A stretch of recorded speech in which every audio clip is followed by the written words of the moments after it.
Hello. So, the myth has long been that in order to stay young and beautiful looking, we need special wrinkle creams. According to Dr. John Lakey, the world renowned Beverly Hills beauty expert, most of those wrinkle fixes on the market are nothing more than glorified moisturizers. So recently, Dr. Lakey has focused his attention away from mainstream cosmetic practice to pursue a revolutionary anti-aging technology breakthrough, one that some experts say could empty the wallets of the cosmetics industry.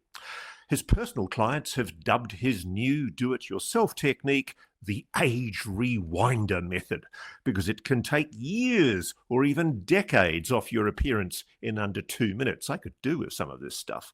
Dr. Lakey has released a step-by-step video to the public, free and uninterrupted, where he outlines exactly how to use this simple solution from home. Go watch the video at bhmdnumeral1.com/Ross right now, or just click on the link in the description box below.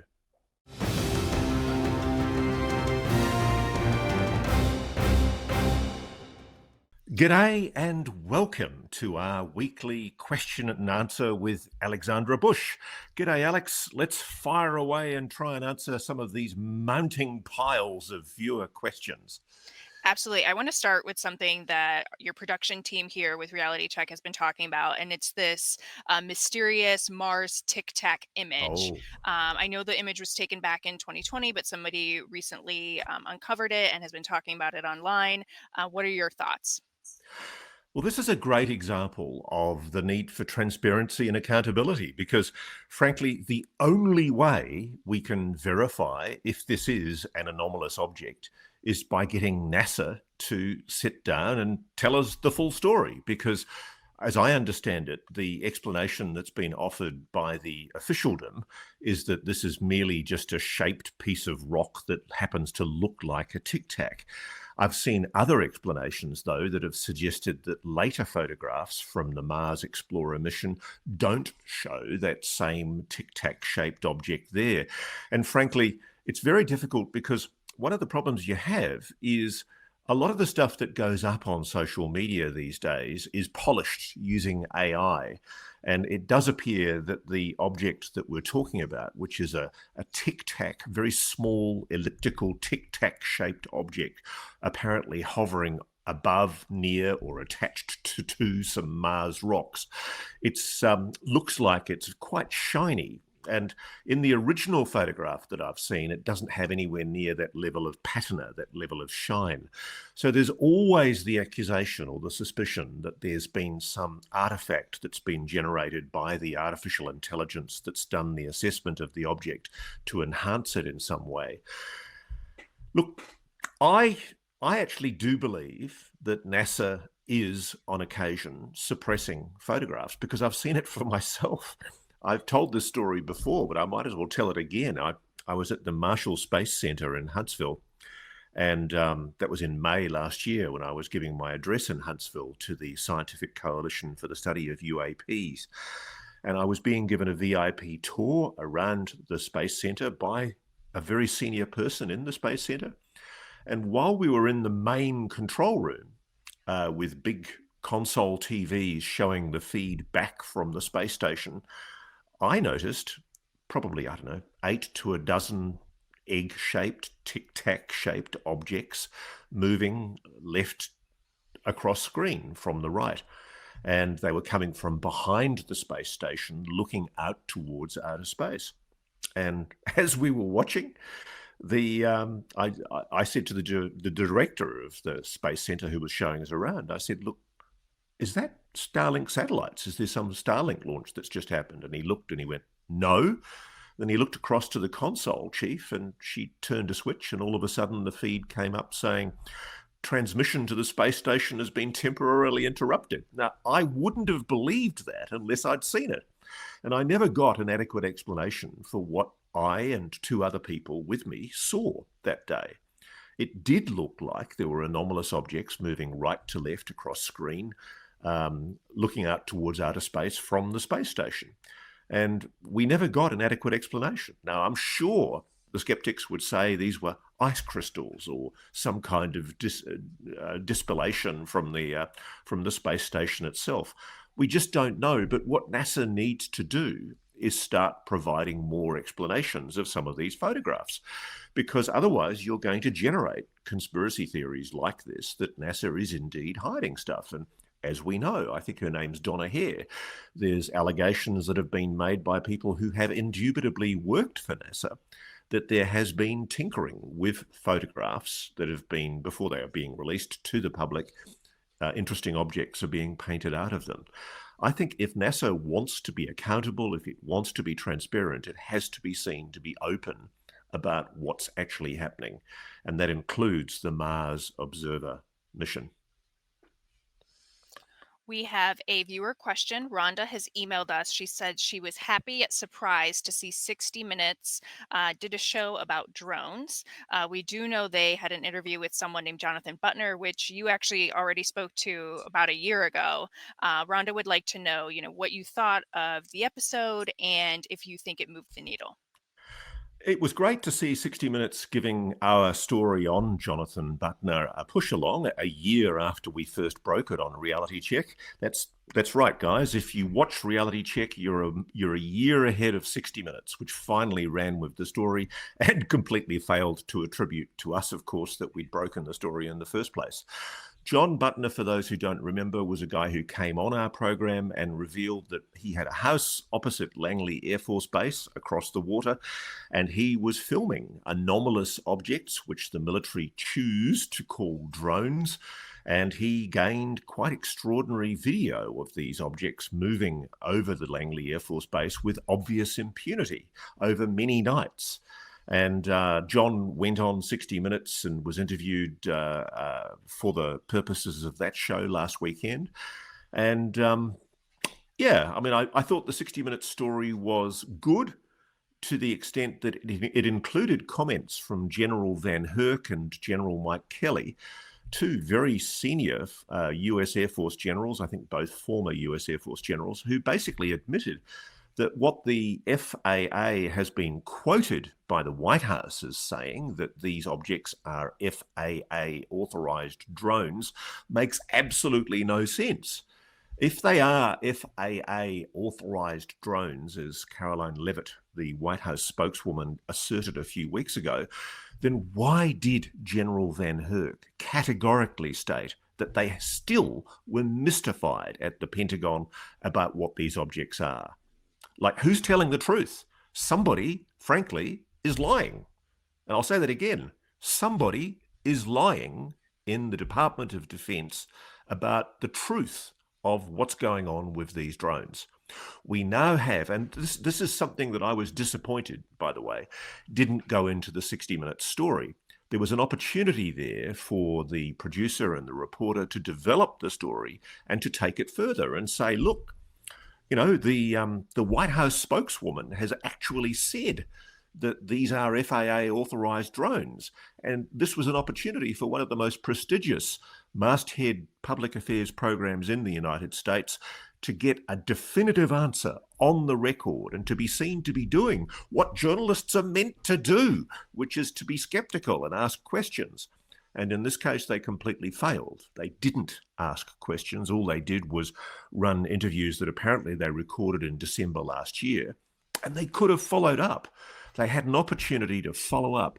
The big question in my mind is, why hadn't 60 Minutes run the story before then? Why had they waited since December to run the story?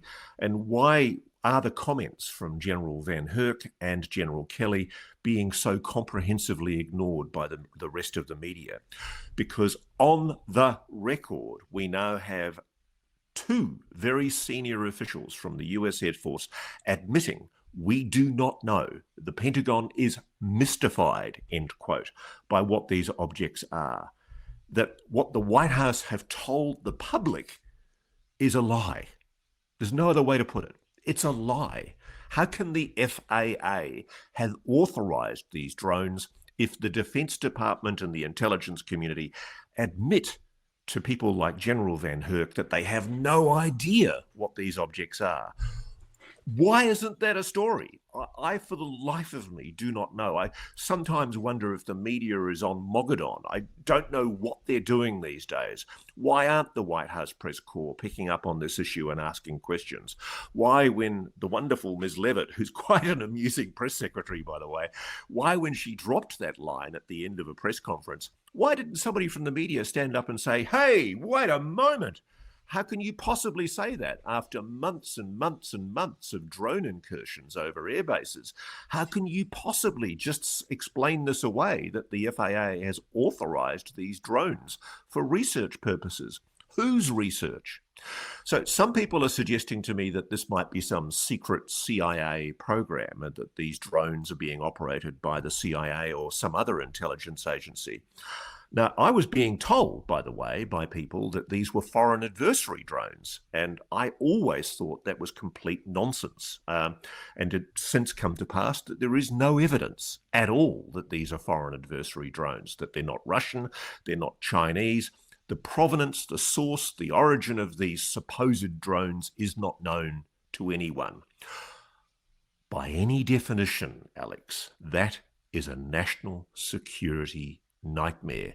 The country went bananas in 2023 when we had 4 incursions, one by a known balloon over the continental USA, and 3 other incursions by objects which are still officially unexplained, but which were shot down by US fighter jets. Why is there so much secrecy about this? And why? Why do the media show such lack of curiosity about this issue? These are drone incursions on the Pentagon's admission by someone or something that we cannot explain, that we don't know where they're coming from. They're flying over sensitive military facilities that are known to have nuclear weapons. This is a national security issue. Wake up, media. And thank you to our audience for pointing out that this is a story and for giving me the opportunity to have a rant about it. We have another viewer on Twitter, or now X, asking if you would consider interviewing the astronauts that recently returned from the space station about their experience there. This person thinks, if they were there for 9 months, they may have seen something. I would love to talk to any astronaut that's had any sighting of any anomalous object in orbit. And contrary to what some people say, there's often these specious articles that make the flat assertion that there's no astronauts have ever seen anything anomalous in orbit or anything anomalous at all. And that's complete rubbish. There are reported incidents of astronauts seeing weird things. Corey Musgrave, for example, reported seeing some kind of snake-like life form in orbit, still completely unexplained. There was another astronaut who reported hearing knocking on the side of the spaceship in the middle of orbit. There are incidents that Edgar Mitchell told confidentially to my friend the spaceman. He never spoke about this publicly, of course, during his life, because there was too much stigma and secrecy surrounding this. And he told my colleague, my friend, who is an anonymous person who I shall call the spaceman, that it was an act of treason for astronauts to talk about this. But Edgar Mitchell said that as he was landing the Apollo 14 lander into the moon, he noticed a clearly large structured object below him on the left-hand side as he was coming in on the LM towards the Frau Moro, the landing site for Apollo 14. When he finally got to the landing site and tried to look back, it wasn't there anymore. There's lots of these anecdotal stories that the astronauts tell, but I can tell you NASA corrals the astronauts very well, and they certainly don't allow them to be put down in Q&As with people like me who would like to interrogate them very, very closely about this stuff. Frankly, you, the American taxpayer, are paying for NASA. You pay an awful lot of money for NASA for sometimes, I think, very questionable benefit. And I think the public's entitled to ask, where's their money going? Because yes, we're paying for the Mars Explorer. Why can't we know about the original photographs that were taken and see the high quality analysis of those photographs and get the truth from NASA? Why can't we interview astronauts? And why does the public meekly put up, in a country like America that prides itself on press freedom, why does it meekly put up with this idea that we'll just take what we're fed by the responsible PR people? You're paying for it. You're entitled to know this information. The wheel that squeaks gets the grease. Journalists like myself can only get access if you people push for it. So push. We have a viewer on YouTube asking, Ross, in your view, what is the single most important piece of evidence, either declassified or yet to be uncovered, that could force mainstream scientific institutions to take UAPs as a subject of urgent and serious study? Oh, that's an easy one. I mean, Jake Barber's Skywatcher, for a start. If, as Jake Barber predicts, at some stage they are going to be able to invite a non-human craft to land at a landing site, filmed, videoed, and recorded in the company of military officials and anybody else who's there to witness it, including TV cameras from the media, hopefully, I think that would be an absolute definitive moment. And can I tell you, I do think there are people in the Pentagon and the intelligence community. It's not some giant morass of people who basically take the view that none of you are entitled to know this. There are cracks in the seam. There are a lot of people in the legacy UAP retrieval reverse engineering program who think that you've got a right to know this stuff. And I think there's a sense of defeatism with the lackluster response from Congress right now to taking up the UAP issue. I think a lot of people are looking at the Skywatcher team to see what they're going to get, because Skywatcher, I think, could really crack it. If they get definitive video evidence that's witnessed by multiple people, scientists, independent observers, independent media, hopefully me, I'd love to be there. It'd be fantastic. I think the moment, it'll be the biggest moment in human history, frankly, if we do get what Jake Barber predicts they are going to get, which is an absolute close-up image of a craft that's been encouraged to land. I think that would be an incontrovertible moment. It would be very, very hard for the national security state to deny this anymore.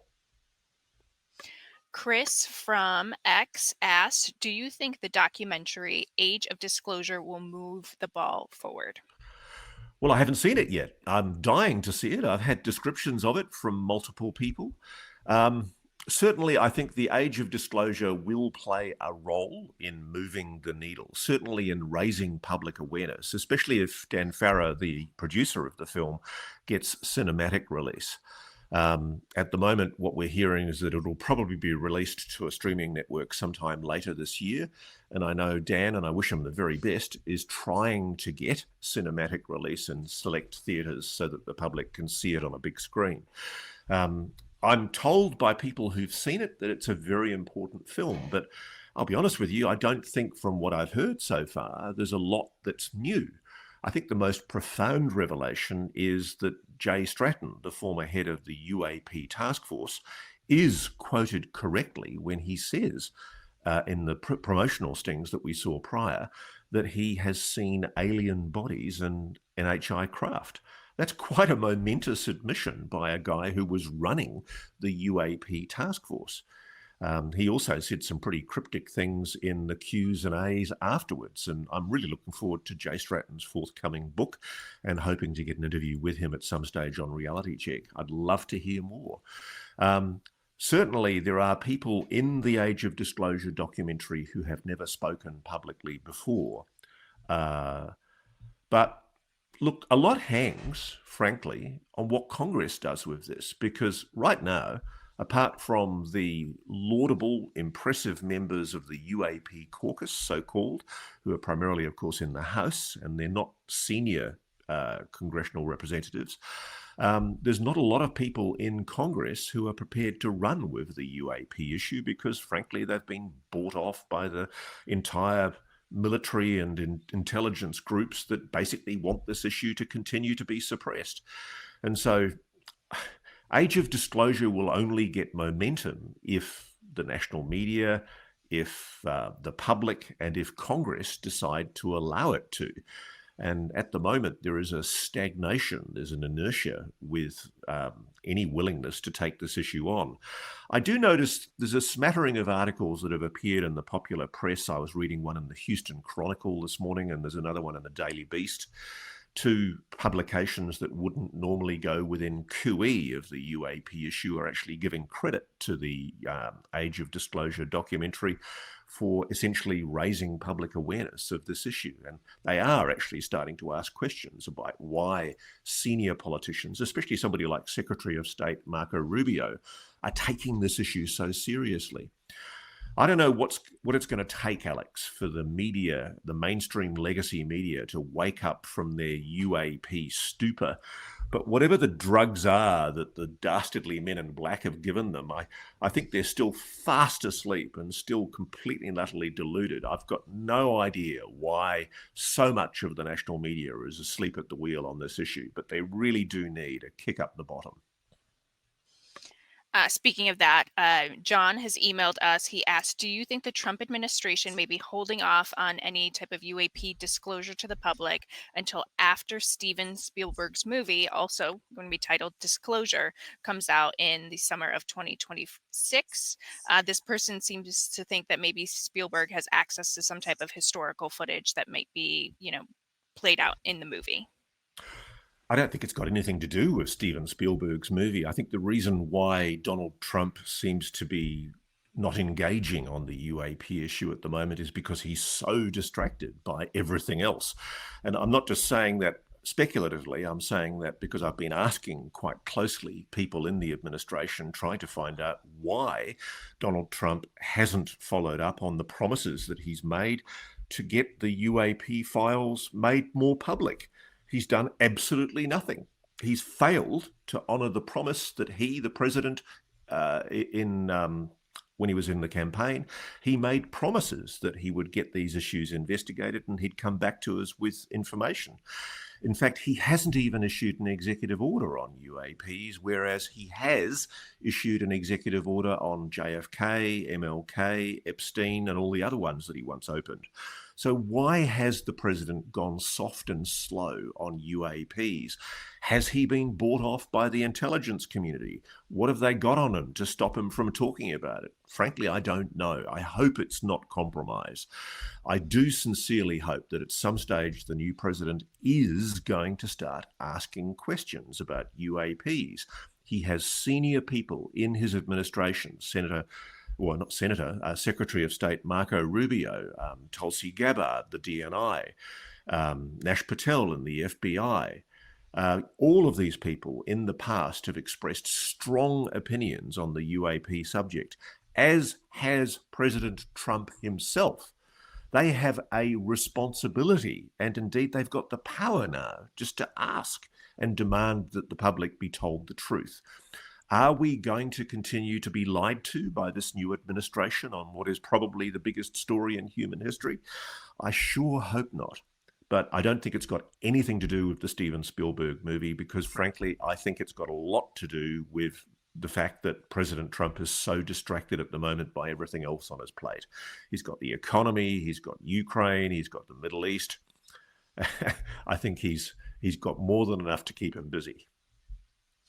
All right. Well, that's all the time we have for questions today. Of course, I want to remind everyone if they're watching and they have a question, they can leave one in the comments and I'll go over them. And so we can talk again next week. So I think the email is realitycheck@newsnationnow.com. Is that right, Alex? That's correct. No worries at all. Well, lovely to talk to you this week, and I'll look forward to answering more questions next time we see each other. Thanks for watching. Go to joinnn.com to find NewsNation on your television provider.